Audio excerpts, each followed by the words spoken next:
안녕하세요, 이서희입니다. 오늘은 미국 먼데이 3월 23일이고요. 아침인데 제가 지금 알러지 때문에 목소리가 좀 안 좋아서 있는데, 참고로 제가 이 유튜브를 시작한 지 한 몇 달 됐는데 뭐 방송을 하는 것도 중요하지만 저도 나름대로 제 생각이나 경험과 뭐 연구 같은 것들을 좀 서머라이즈 하고 리프렉 할 수 있어서 좋은 연습인 것 같은데, 제가 뭐 편집도 안 하고 뭐 그냥 비디오를 올리는데 참고로 할 시간이 없는 것 같아요. 그래서 제가 뭐 애들 가르쳐야 되지, 뭐 논문도 써야 되지, 뭐 이것저것 하는 게 되게 많거든요. 그래서 뭐 화면이나 너무 갑자기 저도 볼 때 동영상 너무 가까이 찍어가지고 깜짝 놀랄 때도 있는데 그 점은 양해를 바랍니다. 네.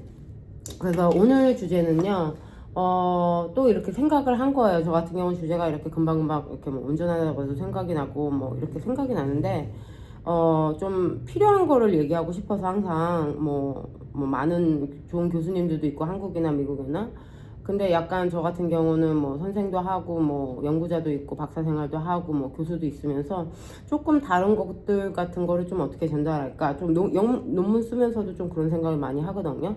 조금 안 보이는 거? 뭐 그런 거 같은 거를 조금 좀 많이 생각을 하는 것 같아요. 이 유튜브를 하는 주제들도 좀 그런 건데, 오늘 주제는 그래서 우리 애들을 운동을 하고 프로그램을 이끌어 가는데 참여를 안 하잖아요. 네, 참여를 안 하는데 참여를 안 하는데 어떤 선생님들은 그냥 포기를 하지, 어쩔 수가 없다라는 선생님들도 있죠. 미국이나 한국이도 있겠죠. 안 되는데 어떡해, 이렇게 하는 학생도 있고 있는데, 뭐 저 같은 경우는 그래도 포기를 안 하려고 노력하는 축이에요. 그리고 한국은 지금 어떨지 모르겠는데, 미국은 애들을 가르칠 때 이렇게 피지컬 가이드라인을 하는 걸 상당히 조심해야 되거든요. 그래서 선생 입장에서도 이렇게 피지컬 이렇게 몸을 접촉을 안 하면은 참여를 안 하는 애들이 있잖아요. 그래서 참 이런 것 때문에 좀 고민을 많이 하는데, 그래서 저 같은 경우도 많이 고민을 하는 것 같아요. 그래서 많은 연구도 나오는데, 사실상으로 연구에서 이거 스트레이지 적용을 해봤자 다 접근이 안 되는 게, 다시 as you know, 학생들마다 다 다르고 클래스 스트럭처도 다 다르기 때문에 연구에서 이거를 적용해라 이런 거는 좀 아직까지는 실험적으로 프랙티스는 할 수 있겠지만 정답은 아닌 것 같습니다. 그래서 오늘은 참여를 안 하는데 어떻게 하면 교사로서, 부모님도 마찬가지고요, 어떻게 참여를 시킬 것인지에 대해서 조금 한번 얘기를 해보려고 그래요. 그래서 이것도 제 경험이나 클래스를 바탕으로 한 거니까 좀 양해 바랍니다. 클래스 특수체육 선생님이 1대1로 가르치는 선생님도 있고 라지 클래스로 다 가르칠 수 있는데, 그 클래스마다 다른다는 것을 좀 인지하고 갔으면 좋겠어요. 애들이 너무 다 시비어하고 장애가 있는 애들이 모여있는 클래스를 항상 그룹 액티비티, 다 같이 함께 간다 이런 거는 조금 힘든 것 같고요. 그런 것 때문에 그 애들의 상황에 따라서 클래스 스트럭처를 좀 많이 연구하고 생각할 필요가 있는 것 같아요. 저 같은 경우도 여러 가지 클래스가 있는데, 어떤 클래스는 문제 행동이 심하고 파티시페이션이 안 되는 학생들도 있고, 또 어떤 클래스는 다 그런 거 걱정하지 않는 클래스가 있으니까, 이 클래스 스트럭처를 내 수업마다 다 적용한다 이런 생각은 하면 안 되는 것 같아요. 그래서 예를 들자면은 저 같은 경우는 맨 처음에 전 스트럭처 있다고 항상 말씀을 드렸잖아요. 웜업 액티비나 달리기 같은 거, 기본적인 카디오 액티비 같은 경우 그룹으로 갔다가 기술을 가르쳐야 되잖아요. 근데 애들이 너무 많은데, 그리고 문제 행동이 심하고 주의 정리 안 되는데 그걸 나 혼자서 다 가르친다라는 거는, 내가 아무리 잘하고 내가 아무리 열심히 해도 그거는 문제가 있으니까, 그것을 어떻게 나눠서 스태프를 이용해서 가르칠까를 항상 연구를 하는 것 같아요. 그래서 그게 정답은 아니겠지만 그렇게 나눠서 가르치고 또 스태프들한테 애들을 맡긴 다음에 또 나는 또 문제행동이 심하고 참여가 안 되는 학생들을 조금 더 페잉 어텐션을 하고 또 기술을 가르치는 그런 스트럭처를 가는 경우가 있고, 또 어떤 클래스 같은 경우는 문제행동이 없고 파티시페이션이 있으니까 그거는 처음부터 끝까지 그룹 액티비로 다 같이 프로그램을 진행을 해도 괜찮다고 보는 것 같아요. 그래서 클래스 스트럭처를 좀 구상을 할 때 조금 많이 생각을 하시고 여러 가지 시도를 해보는 게 중요한 것 같아요. 그래서 저 같은 경우도 많이 시도를 해보는데 지금도 많이 시도를 하는 것 같아요. 그래서 여기에는 정답이 없다라고 말씀을 드리고 싶어요. 하지만 before you teach, 그 다음에 before you 그룹 액티비티 이런 걸 나눌 때 한번 이걸 어떻게 스트럭처를 할까 고민을 하는 게 중요한 것 같아요. 그래서 나는 단순히 다 그룹 액티비티로 간다, 게임 스타일로 간다, 이런 거는 좀 안 좋은 방법인 것 같아요. 그래서 항상 애들에 맞게 그 다음에 클래스 스트럭처를 좀 고안을 하는 게 중요한 것 같습니다.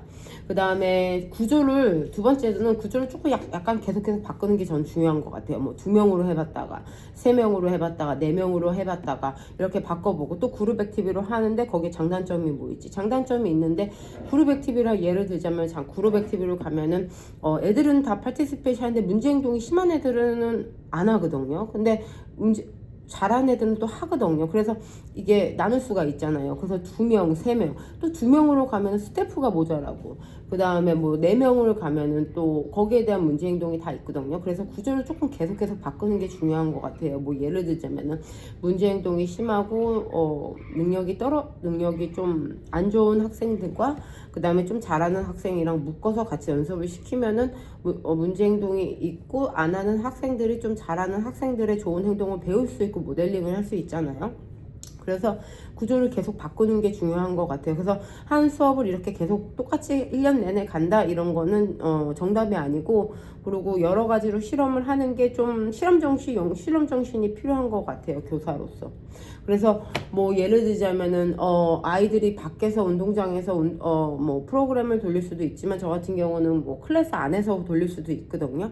근데 클래스 안에서 돌리는 문제는 작지만 아이들이 조금 페잉 어텐션을 하고, 그 다음에 좀 기술 같은 거를 좀 포커스해서 가르칠 수 있고, 플로어 액티비티도 할 수 있고, 또 뭐 리드믹 무브먼트 액티비티도 할 수 있는 거고. 근데 밖에서 하면 애들이 뛸 수 있고, 하지만 너무 밖에서 있으면 뭐 센서리 때문에 애들이 너무 산만해지니까 구조를 조금 많이 바꿔가는 게 중요한 것 같아요. 그래서 뭐 구조 형식으로 다 간다 이런 거는 좀 안 좋은 방법이고요. 그리고 실패해도 되니까 계속 연습을 하는 게 중요한 것 같아요. 이게 뭐 AP 교사나 특수체육 교사나 한국이나 미국이나 실패를 기본으로 거기서 뭐를 배우고 하는 게 중요한 것 같으니까 이거 하나를 뭐 1년 내내 간다 이런 거는 좀 말이 안 되는 것 같습니다. 그 다음에 저 베이스라인 항상 강조를 하잖아요. 아이들마다 뭐 베이스라인이 다 다르고, 근데 제가 애들 기술을 가르치기 전에 참여도는 안 되는데 기술을 가르친다는 거는 정말 불가능하거든요. 그래서 참여율이 하나도 안 되는데 나는 기술에 완전히 포커스해서 뭐 고를 만든다, 이거는 말도 안 되는 거니까. 그래서 저는 베이스라인을 볼 때 너무 참여율이 안 되고 문제 행동이 있는데 그런 애들은 클래스 파티시페이션에 IEP 고를 많이 잡는 것 같아요. 뭐 5분이라도 10분이라도 직접 참여를 안 하는데 무슨 기술을 가르친다, 이거는 좀 말이 안 되는 거니까 베이스라인을 먼저 정확하게 아는 게 중요한 것 같아요. 아이가 혼자서 뭐 한 3분도 안 돼. 근데 갑자기 뭐 내년에 뭐 1시간 파티시페이션은 그거는 임파서블이고, 지금 뭐 5분 정도 뭐 1분 정도 안 되면은 뭐 내년까지 한 20분 정도 파티시페이션을 올릴 수 있으면 그것을 매일 석세스풀 골이라고 생각을 하거든요. 그래서 베이스라인을 먼저 보는 게 중요한 것 같아요. 그래서 참여율이 있는 다음에 기술을 가르쳐야 되지, 참여율이 안 되는데 기술을 가르친다는 거는 좀 말이 안 되는 메커니즘 같아요. 그래서 항상 문제 행동이 있고 참여율이 낮은 학생들은 좀 베이스라인을 조금 그쪽으로 맞추는 게 중요한 것 같아요. 그리고 이것은 반드시 부모님들이랑 나누는 게 중요한 것 같아요. 제 생각은 어떤 부모님들은 자기 자녀가 너무 잘한다고 생각하는 경우가 있고, 그 다음에 문제점이 뭔지도 모르고, 그 다음에 어떤 부모님들은 자기 자녀가 무엇을 할 수 있는지를 정확하게 인지를 못하는 경우가 많아요. 예를 들자면은 아이가 지금 프로그램에 안 들어오는데 이거 다 가르쳐 주세요 하는 부모님들이 있거든요. 그거는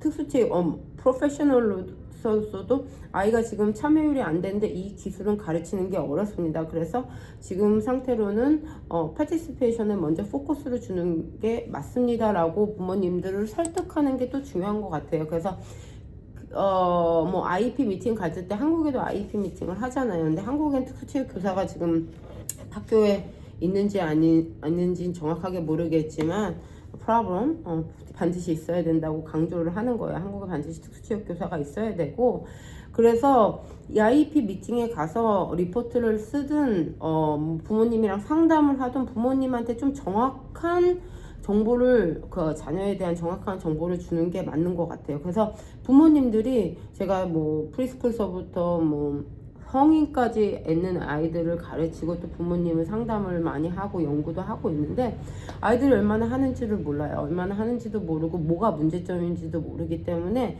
그걸 부모님들이랑 항상 상의를 하는 게 중요한 것 같아요. 그래서 어떤 부모님이 갑자기 뭐 아이가 이거 다 안 되네요 이렇게 말하면 말 수 없는 거. 그래서 your own safety, 항상 베이스라인을 먼저 알고 그 정보는 반드시 부모님이랑 나누는 게 중요한 것 같아요. 그래서 이게 아주 중요한 것 같아요. IP 미팅 같은데.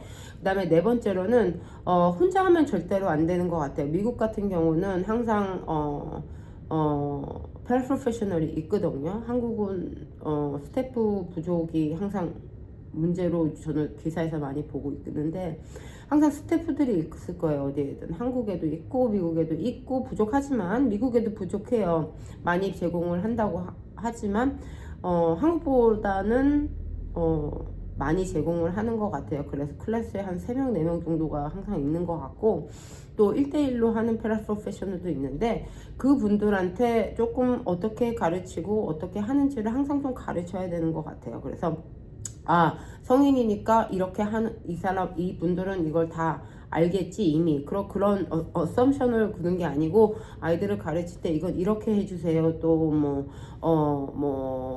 어떻게 포함을 해주세요, 이 아이한테 이게 중요합니다, 이게 중요한 것 같아요. 저 같은 경우도 스트러글링을 하는데, 저는 패러프로페셔널에 대한 아티클도 썼었거든요. 옛날에 박사과정 있을 때 그게 되게 심각한 문제인지 알고 되게 썼는데, 지금 다시 K-12 와가지고 패러프로페셔널 하고 이렇게 디벨로핑 릴렉십 하는 게 조금 힘든 것 같아요. 내가 이렇게 지도를 하면은 안 따라오고 또 자기 스타일대로 하고 하는 경우가 있는데, 그분들을 리스펙 안 한다는 얘기가 아니고, 자기 그래도 교사 입장에서 그 스태프가 어떻게 가르쳐야 된다는 거를 조금 계속 교육의 필요성이 정말 중요한 것 같아요. 이 팀이 바뀌어야 애들이 바뀌거든요. 이 팀이 안 바뀌면 애들이 안 바뀌어요. 그래서 선생님이 아무리 열심히 한다고 해도 애들이 다 같이 8명, 9명, 10명 애들이 한꺼번에 좋아진다는 건 말이 안 되거든요. 그다음 그 클래스를 좀 이펙티브하게 좀 돌리려면은 스태프 교육이나 스태프들한테 어떻게 접근하고 어떻게 가르치는지를 항상 가르치는 게 중요한 것 같아요. 저 같은 경우는. 그 다음에 5번째는 저는 플렉시블 한다는 게 가장 중요한 것 같아요. 그래서 저도 상당히 고집이 있고 또 그런 스타일이에요. 조금 내 생각대로 가는 게 강한데, 그래도 플렉시블 해야 된다는 거 연습을 많이 하는 것 같아요. 정말 오늘이 아닌데 나는 이걸 완전히 이 스트럭처로 가야 돼, 얘에서 애들이 참여를 높여야 돼, 그러면 자기도 무너지고 아이들도 무너지거든요. 그래서 아이가 그 클래스 전체에서 문제 행동 있는 애들이 3명 4명이 갑자기 멜다운 했는데, 여기서 프로그램을 진행하기보다 이걸 좀 어떻게 플렉시블 스트럭처를 좀 하는지를 좀 교사 입장으로서 하는 게 중요한 거. everyday be flexible 하는 게 좀 중요한 것 같아요. 그래서 스트럭처 방향을 쭉 간다기보다도 그래도 be flexible 하게 좀 가는 게 중요해요. 그걸 그렇다고 everyday 바꿀 필요는 없는 거예요. everyday 바꾸면 애들도 혼란스럽고 스태프도 혼란스럽기 때문에 좀 너무 안 좋은 날은 좀 be flexible 하는 게 간단히 가는 게 중요합니다. 그 다음에 6번째는 가장 중요한 건데, 많은 선생님들도 그렇고 이렇게 많이 관찰도 하고, 저는 대학에 있을 때 아이들도 학생들도 가르쳤지만 같이 뛰는 게 중요한 것 같아요. 참여. 그래서 어떤 뭐 체육 선생님이다 특수 교사는 말로 이렇게 지도를 하고 그냥 아이들이 따라와 주기를 하는데 안 되는 것 같아요. 안 돼요. 그건 정답이에요.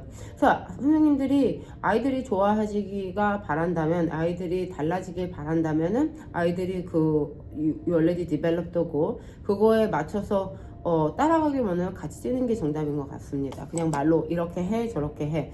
다시 한번 once again 애들이 verbal instruction을 줬는데 아이들이 못 알아듣는 경우가 많아요. 왜냐면 이게 뭔지 인지를 못 하거든요. 예를 들자면은 뭐 kicking, 예를 들자면 kicking, 공을 차라는 거를 아이들이 모를 수가 있어요. 그래서 first of all, you have to provide the verbal instruction. 줘야죠, 키킹에 대해서. 그 다음에 안 되는 아이들은 직접 키킹을 보여줘야 되거든요. 근데 많이 실수를 하는 것도 저도 바라보고 직접 지적은 안 하지만 전 스태프들한테 얘기는 하는데, 말로 지시를 하고 직접 보여주셔야 되고 그 뛸 때 같이 뛰는 거예요. 뭐 힘들죠. 힘든 거는 힘든 거는 인지를 하고 있죠. 근데 뭐 힘들다고 그냥 말로 해서 애들이 이렇게 해서 다 먼저 애들은 안 하거든요. 그래서 참여율을 높이려면은 직접 하고 직접 참여하고 직접 같이 하는 게 맞는 것 같아요. 그래서 이게 오늘 핵심이 가장 중요한 것 같아요. 선생님이 아무도 안 하고 그냥 앉아서 이렇게 하면 아이들은 하는 애들도 있겠죠, right? some. 근데 대부분의 아이들은 안 해요. 그래서 조금 선생님들의 뭐라 그래, 힘들겠지만 같이 뛰는 게 중요한 거. 부모님들 마찬가지예요. 그냥 우리 아이들 그냥 말로 하면 안 해요. 그러니까 같이 하고 같이 뛰고 같이 던지고 뭐 차고 해야지. 이렇게 보고 해서 이렇게 하고 애들 절대 안 하거든요.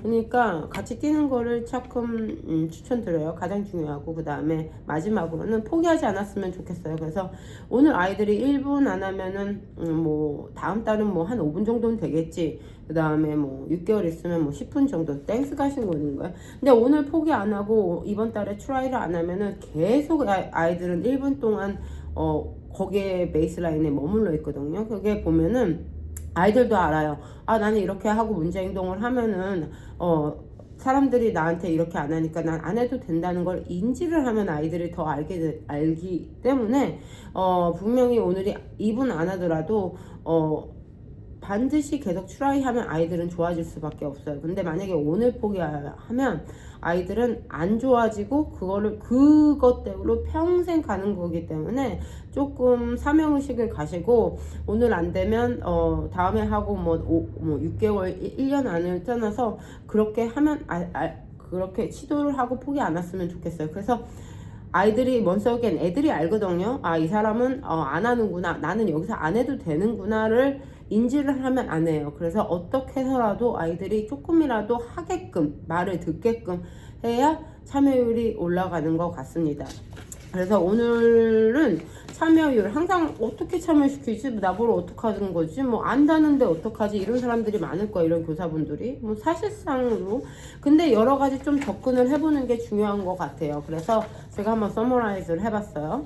그래서 첫 번째로는 클래스마다 다르기 때문에 좀 you have to analyze, 뭐 어떻게 그룹 액티비티, 스몰 그룹이 2 to 2, 뭐 3 to 2 이렇게 가는 거를 조금 클래스마다 다르기 때문에 어널라이즈 해서 접근하고 구조를 조금 계속 바꿔보는 게 중요한 것 같아요. 그래서 내 말은 연습하는 구조예요. 그래서 뭐 everyday, 뭐 갑자기 월요일은 뭐 갑자기 뭐 밖에 걷고, 뭐 웬세이는 뭐 갑자기 뭐 여기 오고, 이런 거는 아니고 스트럭처 있대.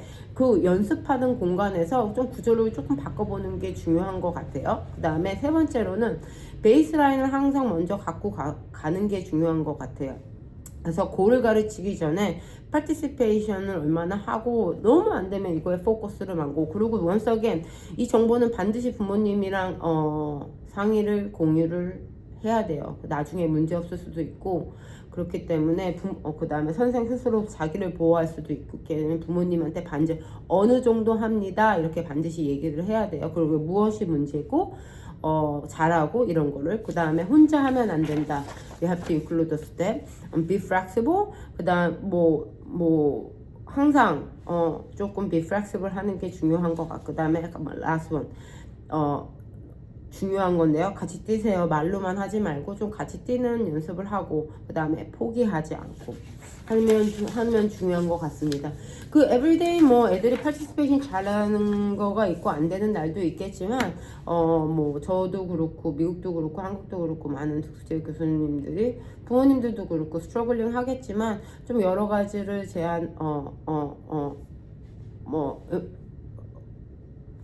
임플리멘트 해서 좀 아이들의 참여율을 좀 높이자 하는 마음으로 좀 동영상을 찍어봤습니다. 오늘도 좋은 하루 되시고 감사합니다.